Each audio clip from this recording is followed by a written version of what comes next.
la course de vitesse, le lancer de poids et le saut en hauteur. Ce sont là les activités auxquelles sont soumis les candidats déclarés admissibles au baccalauréat session de juin 2024 au Bénin. En effet, la phase sportive et facultative de cet examen a démarré ce lundi 15 juillet 2024 dans tous les centres retenus à cette occasion. Au lycée Mathieu Bouquet de Parakou, les activités suivent leur cours normal. Tout se passe vraiment bien. Il n'y a aucune incidence. Après l'EPS, il y a les épreuves facultatives qui se déroulent en ce moment. Ce matin, nous avons eu la musique jusqu'à 11h. Cet après-midi, on aura le dessin. D'ici demain à cette heure-ci, on aura au moins le tableau où on sait combien en réalité ont traversé l'EPS.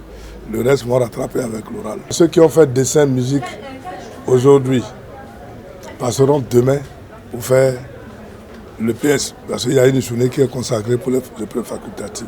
Dans le rang des candidats, les impressions sont diverses en ce qui concerne les épreuves tirées au sort cette année. Les activités étaient bonnes.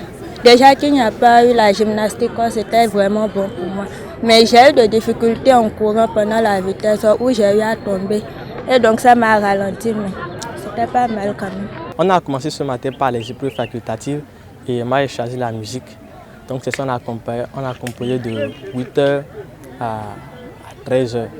Bon, les épreuves étaient abordables, je peux dire, mais c'est un peu compliqué quand même. Mais on a essayé de créer quelque chose et c'est ce que ça peut donner. Aujourd'hui, on a fait 3 activités. On a fait le lancer de poids, la vitesse et la saut en hauteur. Tout s'est bien passé, sauf que j'ai eu des difficultés en saut. Là, j'ai eu des difficultés, mais les 2 autres, je me suis en sortie.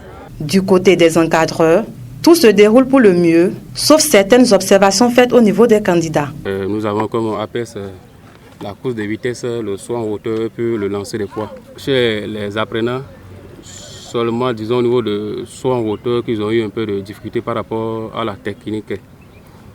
Sinon, dans les autres activités, il n'y a pas de problème par rapport à ça. Au niveau des enseignants, je crois qu'il n'y a pas eu grande difficulté parce que déjà on est habitué à évaluer les enfants dans nos salles de classe.